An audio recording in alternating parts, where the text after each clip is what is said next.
Shots, like, I mean, we got shots, we missed layups, we missed open threes, but one thing that really saved us was we held them under 50 points in that first half, and then to come back in the second half, and I think we gave up 40 points, I don't know how much it was, but we gave up something like that, and then our offense kind of caught up, and that third quarter really helped us. The stops that we got was able to get out in transition, get some layups, get some threes, make a couple baskets, and that was big for us.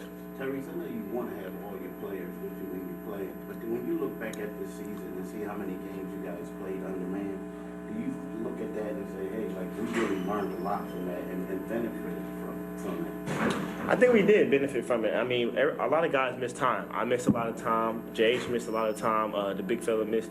He didn't miss that much time, but he missed some time. So guys miss time, and guys have to step up. We've seen it. And shout out to Shake. He hasn't really played all series. He comes right in, gets right downhill, gets a foul on Patty Mills, and knocks down 2 big free throws, like right to it. He didn't waste any time. And that's just a testimony to our depth.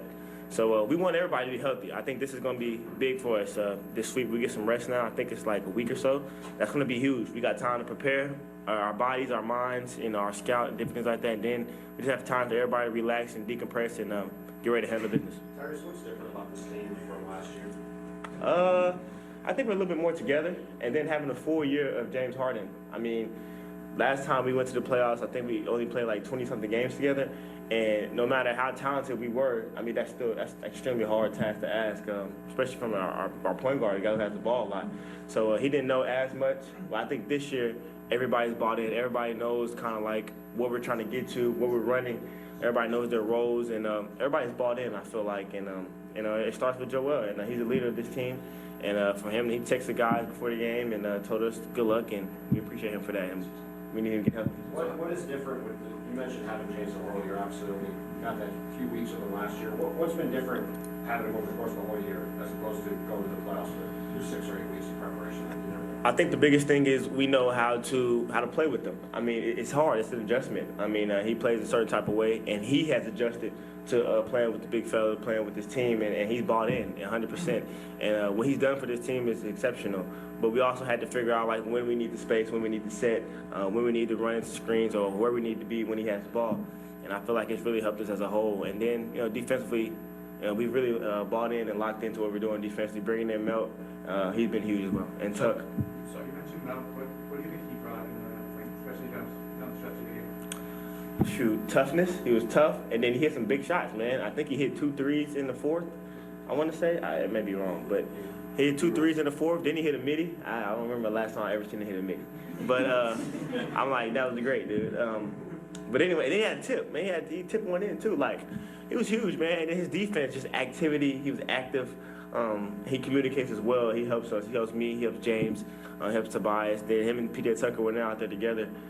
They're just out there causing havoc. And then Paul Reed was huge as well. So how concerned are you about Joel's injury? I mean, we know how impactful he is, and you guys struggled with him last year in the second round. Right. Hopefully this rest is going to be big for him.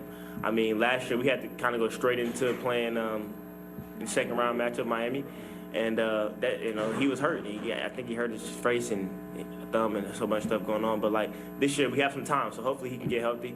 We're going to be praying for him, talking to him, and hopefully this rest is key for him. Doc said PJ took over one of the huddles down the stretch. Paul said that PJ pulled him aside at a couple halftimes in this series. What is PJ giving you that we might not see watching the game in those moments, in those huddles, in those conversations? It's this veteran presence, and it's like we know like playoffs is PJ Tucker time, but it's beside what he does on the court, man. Like what he does in them huddles and what he does behind the scenes that nobody sees. Like we always see his offensive rebounds, we see his corner threes, we see his toughness on the court, but off the court, you don't see him pulling guys to the side like myself or P. Reed or even James or the big fella. You don't see him pulling guys to the side and coaching them and leading. We need that, and we appreciate him for that. He's been doing it all year, but he's really stepped it up come playoff time, and as he says, the playoff starts now. I guess that they didn't start this series, but he said it starts now. So